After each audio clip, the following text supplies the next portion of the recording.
자, 일어나십시오. 자, 어린이 주일, 어린이날. 근데 전쟁에 휩쓸려가지고 죽어가는 수많은 그리고 굶어 죽는 수많은 그 어린이들. 우리하고 상관없는 건 아닙니다. 그러니까 그 부분을 여러분들 기억하시면서 이 땅의 평화와 배부름을 허락해 주시고, 지금 우리가 생산하고 있는 양식량으로 충분히 70억 다 먹고 살 수 있어요. 어떤 데는 버리고 어떤 데는 굶어 죽고, 이런 어떤 부조리가 사라지고 진정한 이 땅의 주의 평화가 임할 수 있도록 주여 우리의 마음과 우리의 몸을 붙잡아 주시옵소서. 다 같이 기도하겠습니다. 자비하신 아버지,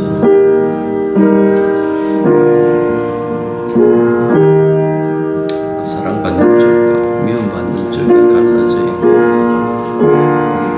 배부른 쪽과 배고파 죽는 쪽이 갈라져 있는 이 세상의 모습, 그래서 온전한 모습을 보지 말게 해주십시오. 모두에게 책임이 있고 모두에게 책임을 지웠다라는 그 사실이 잊지 말게 해주시옵소서. 우리가 좀 덜 사랑받고 그 남은 사랑을 사랑받지 못하는 사람들에게 나눠줄 수 있는 그런 저희들이 될 수 있도록 우리 마음을 넉넉하게 해주시고 우리의 마음을 크게 하여 주옵소서.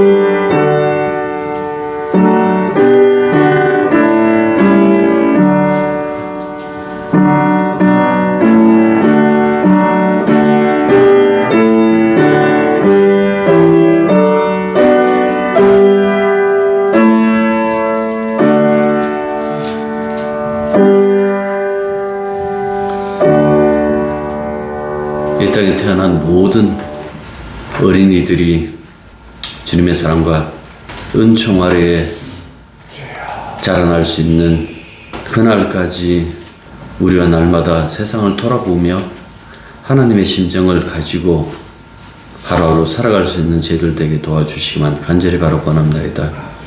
아버지 하나님, 단순히 종교적인 어떤 형식으로서의 예배가 아니라 우리의 삶의 전체가 주님의 마음씨를 가지고 살아가는 삶의 예배가 될 수 있도록, 그때까지 철저하게 헌신할 수 있는 저희들이 될 수 있도록 우리 마음들을 다 붙잡아 주시고 불쌍히 여기는 그 마음을 우리 속에 다 넣어 주옵소서. 이 예배를 온전히 받아주시며 예배 참석한 모든 이들, 그리고 함께하지 못하지만은 함께 여기에 마음을 두고 있는 모든 이들의 그 마음에도 불쌍히 여기는 그 마음을 담아주셔서 그 마음 가지고 남은 세상 살아갈 수 있도록 역사하여 주시옵소서. 예수님 이름으로 기도드립니다. 아멘. 신약 성경 야고보서 4장 11절부터 17절. 형제들아 서로 비방하지 말라. 형제를 비방하는 자나 형제를 판단하는 자는 곧 율법을 비방하고 율법을 판단하는 것이라. 내가 만일 율법을 판단하면 율법의 준행자가 아니요 재판관이로다. 율법자와 재판관은 오직 형이니 능히 구원하는 것이며 멸하는 것이니라. 너는 누구 위에 이웃을 판단하느냐. 들으라. 너희 중에 말하기를 오늘이나 내일이나 우리가 어떤 도시에 가서 거기서 1년을 머물며 장사하여 이익을 보리라 하는 자들아. 내일을 너희가 알지 못하는도다. 너희 주 생명이 무엇이냐. 너희는 장사하다가 없어지는 게 아니라. 너희가 도리어 말하기를 주의 뜻이면 우리가 살기도 하고 이것이나 저것을 하리라 할 것이거늘. 이제도 너희가 그런 사람을 하니 그러한 사람은 다 악한 것이라. 다 같이요. 그러므로 사람이 스스로 행할 줄 알고도 행하지 아니하면 죄니라. 아주 예민하고 은밀한 데를 수술했기 때문에 지난주는 제가 서질을 못했습니다만은 사람이 아프다는 것 그 자체가 경험해보지 못하고서는 그 아픔을 다 모르는 것 같아요. 60몇 년 되도록 처음으로 병원에 입원해봤는데 그거 뭐 며칠 안 되잖아요. 뭐 어떻게 보면 간단한 수술이기도 하고 그런데도 불구하고 그 아픔이라는 것이 고스란히 이렇게 온몸을 힘들게 이렇게 하더라고요. 그런 걸 보면 우리는 어떻게 보면 내가 아플 때의 그 느낌과 타인이 큰 아픔을 느끼고 있을 때의 그 아픔을 우리가 간접적으로 여기며 받아들이는 그것과의 그 갭이 얼마나 큰가라는 그 사실을 알 수가 있는 거예요. 오늘 이 말씀도 역시 어떻게 보면 마찬가지. 어떻게 보면 다 나와 같은 사람들이 있기를 원하는 것인지, 어떻게 보면 독특하게 각 사람들이 가지고 있는 특징적인 어떤 요소들이 있다라는 것, 성격이 있다라는 것에 대해서는 전혀 이해하지 않고 그냥 단순히 나와 같지 않다라는 그 이유 때문에 판단하고 비방하는 그 모습을 보이는 것이 과연 옳은가라는 그 이야기를 하고 있습니다. 우리가 생각하기에 우리 늘 기도할 때 이렇게 기도하잖아요. 초대교회로 돌아가게 하옵소서. 돌아가면 많은데요. 여기 보신 것처럼 비방하고 비판하고. 교회란 사람들이 모이기 때문에 여러분들의 교회가 천국이 아니에요. 수많은 사람들이 모여 있을 뿐이죠. 그러다 보니까 어떻게 보면 굉장히 많은 어떤 오류들, 그 못난 모습들이 드러나는데, 여기 11절에 보는 것처럼 피자 비방하지 말라. 형제를 비방하는 자나 형제를 판단하는 자는 율법을 비방하고 율법을 판단하는 것이라. 내가 만일 율법을 판단하면 율법의 준행자가 따르는 자가 준행자가 아니요 재판자로다. 쉽게 말하면 네가 하나님이냐 이 뜻이에요. 속된 말로 이야기합니다. 그런데 우리가 읽어본 것처럼 비방하지 말라, 판단하지 말라, 여기서 그쳤으면 충분히 우리에게 할 수 있는 권면이잖아요. 잘 비방하고 잘 판단하니까. 그런데 본문은 단순히 형제 비방하지 말라, 판단하지 말라 말만 하는 것이 아니라 그걸 확대시켜 버렸어요. 그걸 뭐라고 얘기를 하는 거 하니까 그것이 곧 율법을 비방하고 판단하는 것이다 하고 말씀했다는 이야기예요. 이상하지 않습니까? 형제를 비방하고 판단하는 것이 왜 율법을 비방하고 판단하는 것이라고 확대 해석할까? 그러면 형제가 곧 율법이라는 셈인데 형제가 율법일 수는 없지 않는가? 아무튼 이 말씀들을 보면 여러분들 이 말씀을 놓고 우리의 삶을 한번 이렇게 비춰보시죠. 비춰보면 저는 여러분들 할 것 없이 모두 다 지금까지 율법을 비방하고 판단하며 살아온 사람들이에요. 여러분들 판단 안 했습니까? 비방 안 했습니까? 그 사람 말이야. 저 정치꾼 말이야. 분명히 살아오면서 자연스럽게 비방했을 거고 비판했을 것인데, 그렇다면 우리가 모두 다 하나님의 말씀을 비방하고 비판하면서 살아온 사람들이다라는 그 말씀입니다. 아무리 지금까지 나는 그래도 믿음대로 살았어요라고 그렇게 얘기할지라도 여러분들 이 비판과 비방에서 벗어날 수 있는 사람 아무도 없어요. 인간의 본성이 그렇거든요. 이게 후에 들어온 것이 아니라 어떻게 보면 죄로 말미암아 이거 자연스럽게 발생한 것이 무엇인가 하니까 판단하는 것, 비방하는 거예요. 그 처음 죄를 지을 때부터 그랬거든요. 판단했잖아요. 네가 하나님처럼 된다. 하나님처럼 된다고? 이건 판단 아니에요. 하나님이 그 저녁 어스름할 때요, 아담을 부르잖아요. 네가 벌거벗은 어떻게 알았느냐 하니까 뭐라고 얘기를 했어요? 자기 아내 비방해요. 하나님께서 만들어주신, 제게 보내주신 여자로 말미암아 자기가 범죄했다고 그렇게 얘기를 한다고. 그러니까 이 본성적으로 남아있기 때문에 비방하고 판단하는 것은 자연스럽다라는 그 말씀입니다.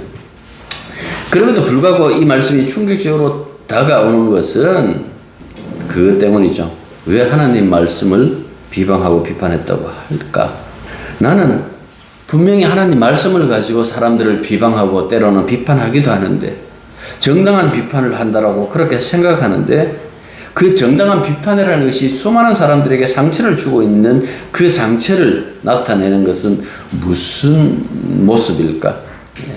여러분들 지금 야고보가 이 이야기를 하는 것은 지금 보면 이 말씀 있잖아요. 내 이웃의 거짓 증언하지 말라. 기본적으로는 여기에 기원이 있어요. 그리고 이 십계명을 확대해요. 생활 속에서 이렇게 이 삶으로 나타날 수 있도록 그 다음부터 이렇게 풀어갖고 해석해 주는데 그 레위기 보면 자 레위기 19장 펴보십시오.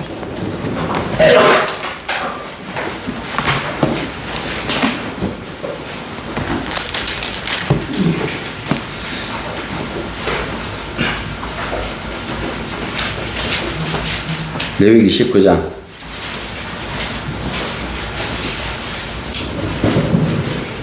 18절 보십시오. 원수를 갚지 말며 동포를 원망하지 말며 내 이웃 사랑하기를 내 자신과 같이 사랑하라. 나는 여호와니라. 여러분들 나는 여호와니라라고 뒤에 이렇게 후렴구가 붙어버리면 여기에 굉장한 그 의미를 담았다라는 그런 거예요. 그러니까 나는 여호와니라라는 것은 이건 내 마음이다. 내가 원하는 마음이 이렇다 하고 그렇게 얘기를 해요. 그리고 진심으로 하나님께서는 원수인 이 이스라엘을 원수 갚는 것이 아니라 그들을 끝내 사랑해갖고 구원하시는 그 모습을 보여주시거든요. 그래서 이런 모습들을 봤을 때에 하나님 마음이 어디 있는가라는 이 모습들이 굉장히 중요하죠. 그리고 이 18절은 여러분들 예수님 보고 묻잖아요. 도대체 이 계명, 이 토라 전체를 요약한다라면 어떻게 요약하겠습니까? 하나님 사랑하라, 이웃 사랑하라. 그렇게 이렇게 축소되었을 때에 그 하나를 차지할 만큼 매우 중요한 그 계명이 바로 내 이웃을 내 자신같이 사랑하라는 이 계명이에요. 그만큼 얘기를 하고 있죠. 그래서 16절 보십시오. 너는 백성들 중에 돌아다니며 사람을 비방하지 말며 내 이웃의 피를 흘려 이익을 도모하지 말라. 나는 여호와니라. 또 이렇게 말씀하시네요. 이웃은 사랑의 대상이지 네 이익의 대상이 아니다.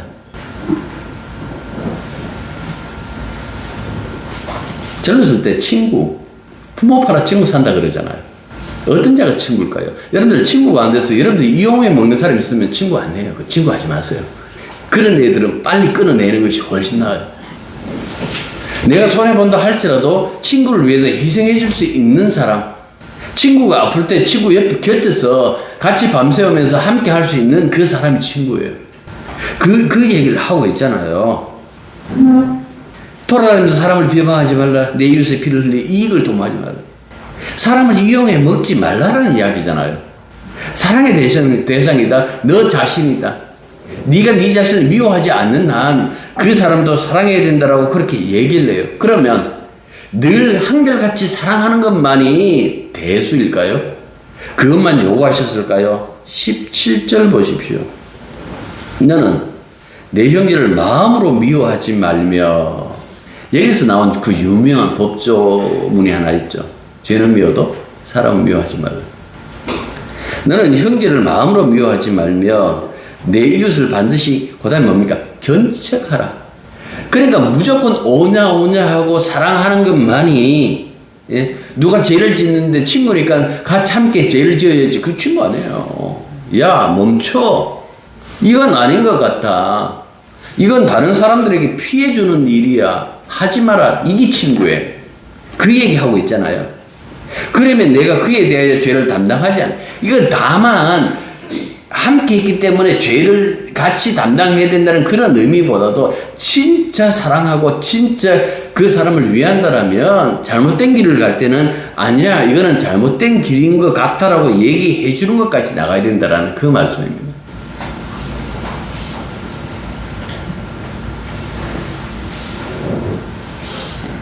때로는 책망하고 때로는 야단치면서 키없고 하나님 백성으로 세워야 하는 것까지를 이 성경에서는 이웃 사랑하고 이렇게 얘기를 했어요. 왜 이렇게 할까? 왜 이렇게 하라 그럴까? 그러면 여러분들 분명히 이렇게 생각할 거예요. 너무 힘들어요. 그런데 여러분들 대상을 바꿔보십시오. 누군가에게 내가 그 대상이 되어서 내가 그런 사랑을 받고 있다라면 하나님께서 이 말씀하신 것은 우리가 완전한 사람이 아니고 분명히 언젠가는 실수를 저질 수 있기 때문에 나도 그 대상이 사랑받아야 될 대상이 될 수 있기 때문에 여러분들 이렇게 하라고 그렇게 말씀해요.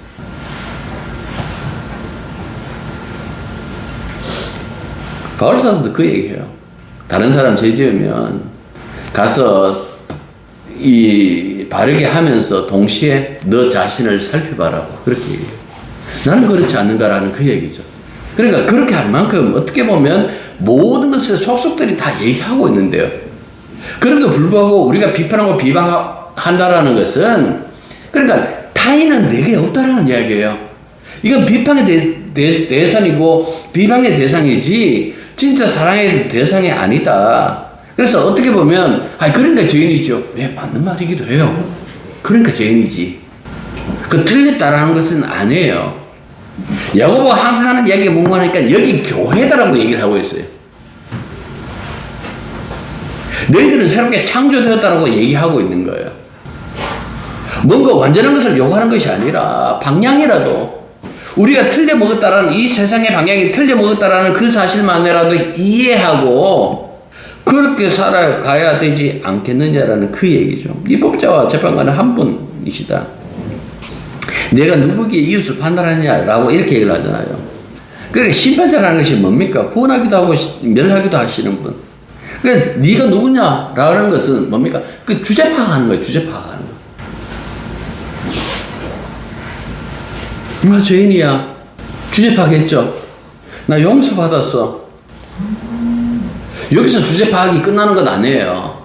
그러면 용서받는 것을 가지고 그 용서받는 것을 용서하는 것으로 우리는 주제 파악 계속하는 거예요. 그래, 나도 용서받았어. 나도 이 사람과 같았지. 세상이 빠른 만큼 굉장히 빠르게 판단해요. 과거에는 지식 하나가 전달되는데도 꽤 오랜 시간이 걸렸어요. 사람을 이렇게 왔어야 되니까. 지금은 너무나 금방금방 우리가 그 사건을 마주하고 있잖아요. 그런데 그 사건을 마주할 때보다 정말 깊이 있게 사건을 들여다보기보다는 어떻게 합니까? 그냥 쉽게 판단해버려요.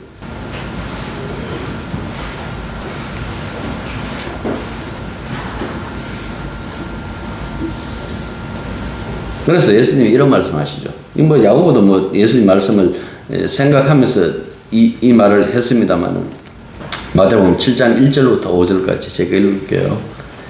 비판을 받지 아니하려거든 비판하지 말라.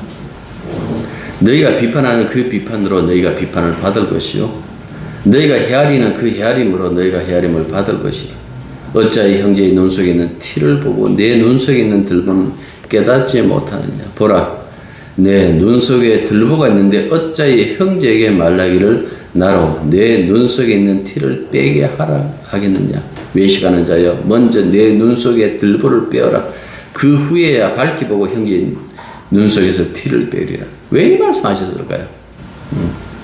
예수님 보시기에도 이게 심각하다라는 얘기 아니에요. 사람들은 곧 자기에게 닥칠 그 일을 몰라요. 남들 막 욕해요. 근데 나중에 보면 그 욕이 자기에게 돌아와요. 사람이 그래서는 안 돼. 근데 하늘에 소리가 나요. 뭐라고? 니는 우리가 그 소리를 못 듣죠. 안 듣죠. 관심이 없으니까.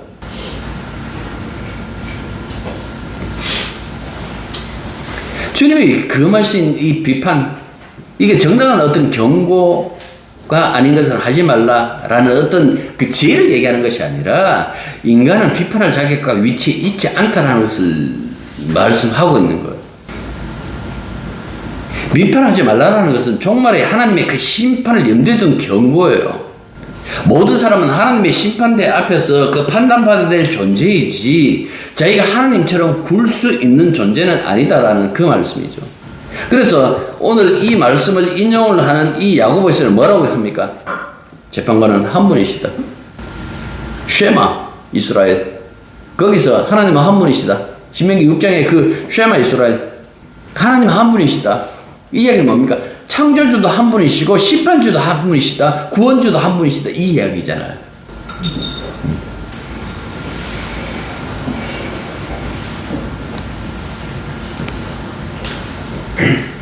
판단은 좀 늦게 할 필요가 있겠죠. 무슨 이야기 들으면 조금 더 들여다봐야 되는데 그렇게 하질 않아요.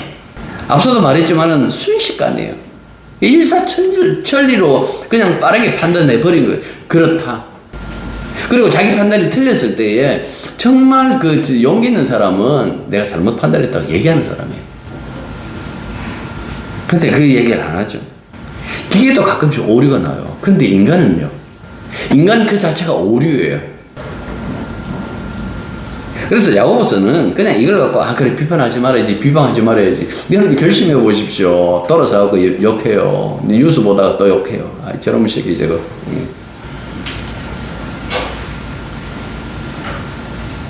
잊지 말라는 거예요. 인간의 존재가 어떻다라는 그 잊지 말라는 거예요. 우리 교회는 십자가를 중심으로 이야기합니다라고 하고 비판과 비방 굉장히 많을 수가 있죠. 십자가는 과연 비판과 비판을 할 수 있는 것인가? 어떻게 보면 십자가는 뭡니까? 판단 안 함, 비방 안 함, 그리고 내 이웃을 내 몸같이 사랑함의 결정판이 십자가예요. 우리 비방 안 했잖아요, 주님이. 판단 안 하셨잖아요. 값없이 은혜로 그냥 사랑으로 구원하셨다 이렇게 말씀하잖아요. 그러니까 사랑과 용서의 세계가 십자가인데 우리는 그 십자가를 가지고 사람들을 판단하죠. 비방하죠.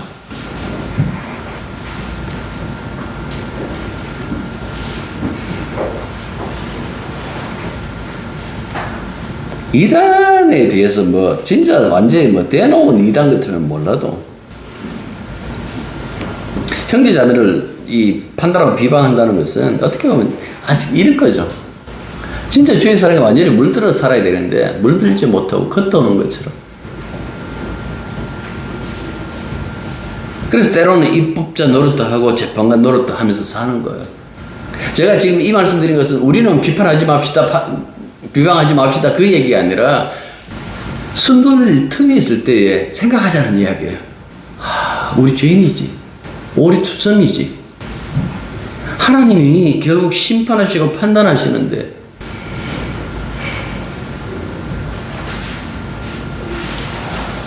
끊임없이 사랑하고 난 다음에 비판하고 비방하면 그나마 건질 수 있는 거리라도 있다고 할 수 있겠는데요. 사랑도 안 했는데.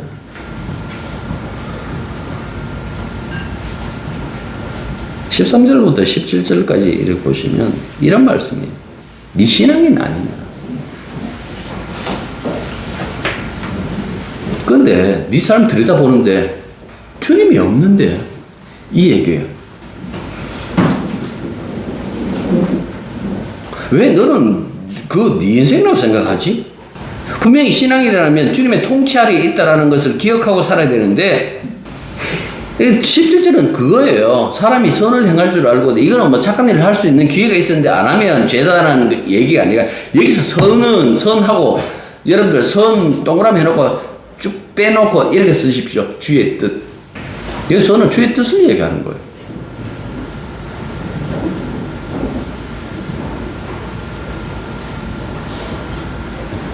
주의 뜻이 무엇인지 알면서도 주의 뜻과 함께 하지 않는 그 삶은 죄다.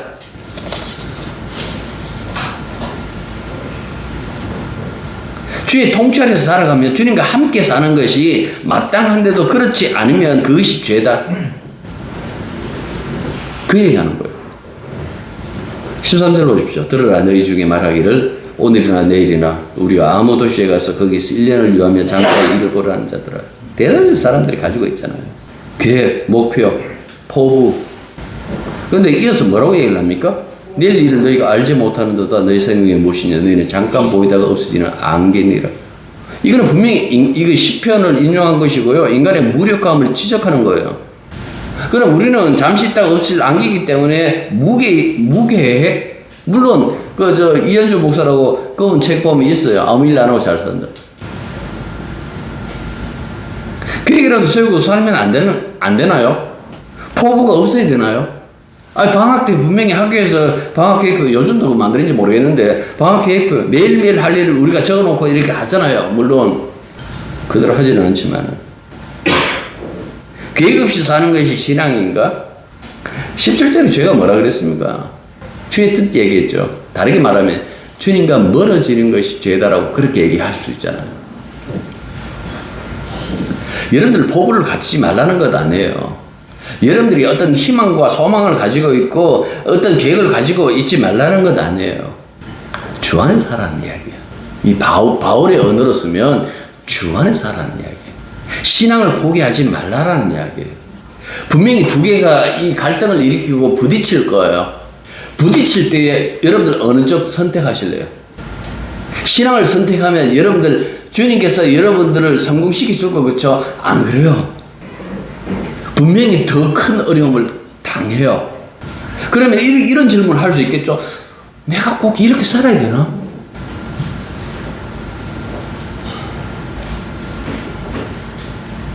신앙이 쉬운 것 같아도 쉽지 않아요. 때로는 그게 충돌할 때예요. 어느 쪽을 선택하는가? 일단은 이쪽을 선택하고 세상을 선택하고 나중에 회개해야 되겠다. 여러분 뜻대로 안 돼요. 뒤에 얘기했잖아요. 안개라고.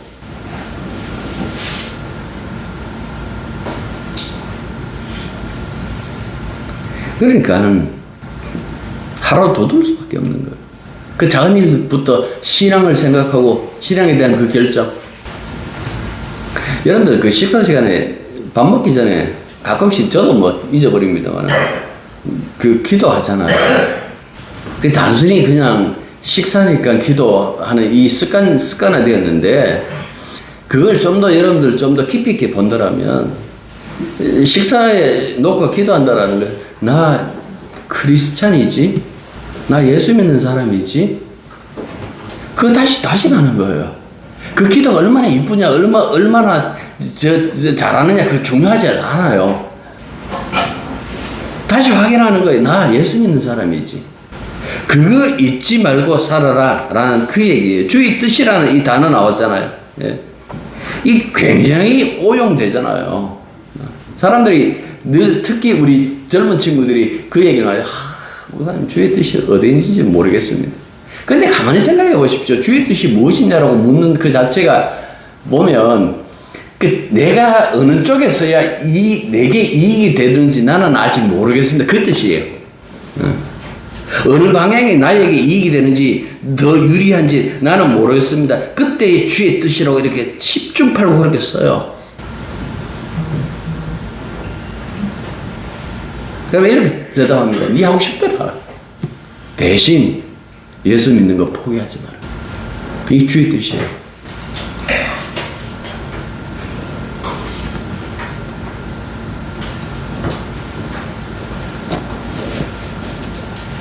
신앙인은 믿는 사람은 그리스도인은 주일날 교회에 나와서 뭐 적절한 헌금하고 봉사하는 것 이런 사람이다. 아니에요. 하나님 누구신지, 우리 주님이 누구신지, 게다가 나는 누구인지, 삶의 이유와 목적이 완전히 달라진 사람을 가지고 믿음의 사람, 크리스찬 그렇게 얘기할 수 있는 거예요. 분명히 성경에서 이렇게 얘기를 해요. 살아도 주를 위하고 죽어도 주를 위하여. 사나 죽으나 주의 것이다. 소유권이 완전히 주님에게 넘어갔다라고 그렇게 얘기를 하고 있어요. 이거는 뭐 우리들에게 온전한 헌신을 요구한다기보다도 그 이전에 우리가 주님의 소유가 되었다라는 그 이야기잖아요. 그러니까 우리의 삶이 주님의 소유가 되었다라는 것, 이것 이해하고 살아가는 것을 가지고 믿음이고 신앙이고 이렇게 얘기를 해요. 문제는 이런 믿음, 이런 신앙, 이런 주의 뜻 딱히 궁금하지 않다라는 거죠. 내가 어떻게 살아야 내게 이익이 될까? 유리할까? 이것만 궁금하죠. 신앙적으로 어느 쪽이 옳은가 궁금하지 않죠. 여러분 그때는 주의 뜻이라고 쓰지 마십시오. 차라리 이렇게 솔직히 얘기하는 거예요. 내가 어떻게 어떤 쪽을 선택해야 내 앞길이 평탄할지 모르겠습니다. 그런데도 내가 어떻게 하는 것이 주의 뜻인지 모르겠습니다. 굉장히 신앙적인 고민하는 거죠. 아닙니다. 그 착각이에요. 그 즐기는 거예요. 신앙이라는 이름을 가지고. 정말 주님에게 관심 있는 것 아니에요. 자기에게 관심이 있어요. 이걸 갖고 오늘 본문에 이 용어로 이야기를 하면 허탄한 자. 허탄한 자라는 그래서 악하다라고 얘기를 했어요. 여기서 허탄하는 것은 이렇게 생각하시면 되는 거예요. 주님 없이 결정한 것, 하나님 생각 안 하고 결정한 것, 이게 허탄이라고 생각하면 되는 거예요. 그 결정의 어떤 그 결말을 예수님 비유로 이렇게 말씀하시기도 했어요. 여러분들이 잘 아시는 누가복음 12장에 있는 그 소출이 갑자기 풍성해진 그 부자 이야기. 얼마나 농사 잘 됐는지 창고가 모자라. 지금 원래 농사를 갖고도 수년 동안 내가 충분히 먹고 살 만큼 풍성했어. 그 모든 것을 준비했는데 그날 저녁에 하나님께서 그 영혼을 데려가셨다라고 이렇게 말씀했어요. 그러니까 인간이 무엇을 계획한다고 계획대로 되는 것이 아니다라는 그 얘기잖아요. 그 모든 것이 하나님 손에 있다라는 그 얘기잖아요. 그럼에도 불구하고 우리는 인생을 성실하게 살면서도 하나님 앞에는 성실하지 않는 거예요. 늘 세상 일로만 분주하지 주님께 분주하지 않는 그 모습이잖아요. 그러니까 이런 모습들을 가지고 여러분들 예수님 또 이런 비유도 했어요. 아마 그것도 누가복음에 있는 것 같은데 그 전쟁 비유를 해요. 어떻게 전쟁할 것인가. 그러니까 쉽게 말하면 계산이 굉장히 밝아야 되는데 여러분 세상의 계산은 굉장히 밝잖아요.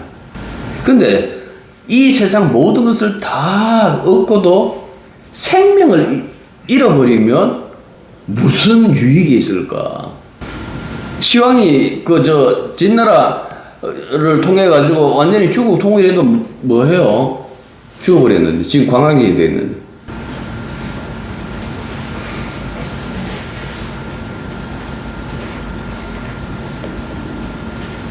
우리는 진리의 말씀으로 다시 태어났다고 얘기를 하죠. 하나님의 자녀가 되었다고 얘기를 하죠. 자녀이기 때문에 영원한 하늘나라를 상속받는다라고 얘기를 하죠. 지금의 생명과는 전혀 성격이 다른 그 부활의 몸, 영광의 몸을 입는다라고 얘기를 하고 있죠. 여러분들 계산에 밝으셔야 돼요. 잠시 잠깐 동안 즐거워할 것인가? 아니면 영원토록, 영원이라는 것이 그렇잖아요. 우리 이 우주의 탄생 8억년? 수십억 년 그 얘기를 하잖아요. 계산이 안 되잖아요. 우리가 수학적으로는 얘기할 수 있지만은 그게 여러분들 머리에 그게 하나 채 100년도 못 사는데 아직까지. 영혼이라는 것을 아세요? 그러니까 그 영혼이라는 것은 긴 세월보다도 더 중요한 것이 하나 있죠. 주와 함께 산다라는 것.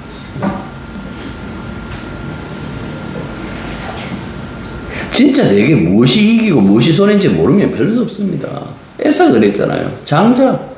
그 장자고 어차피 내가 생물학적 장자인데. 생물학적 장자가 중요한 것이 아니라 이스라엘의 장자 그 개념이 굉장히 중요해요. 왜? 이 장자가 이스라엘의 모든 그 생명을 쥐고 있어요.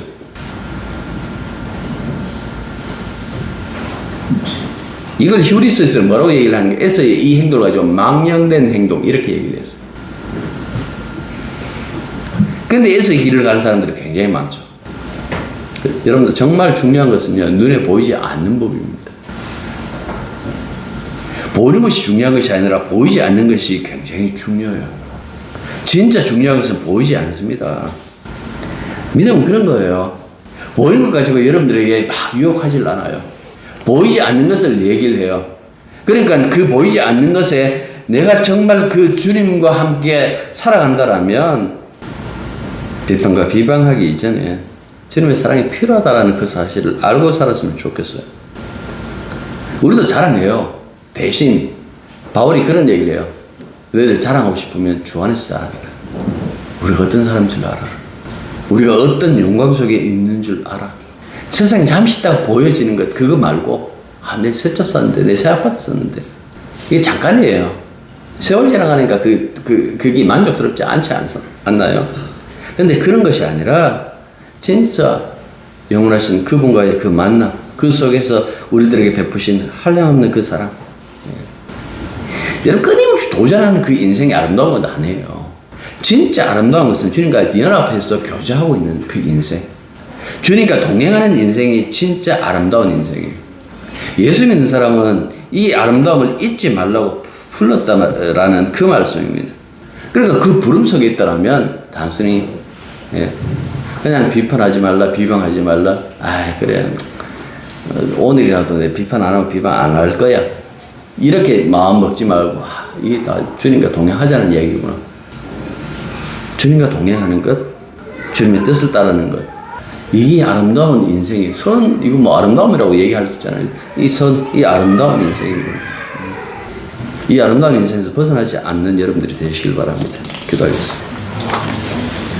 대면 그대로 보면 아버지 하나님, 우리가 죄인임이 분명히 밝혀지고 나타납니다. 밝혀지고 나타났다고 거기서 만족하는 인생들이 아니라 진심으로 주님과 동행하며 주의 마음씨, 그 불쌍히 여겼던 그 마음씨를 닮아서 조금 남들보다 못하지만은 타인들에게 행복을 줄 수 있는 사람으로 사는 것.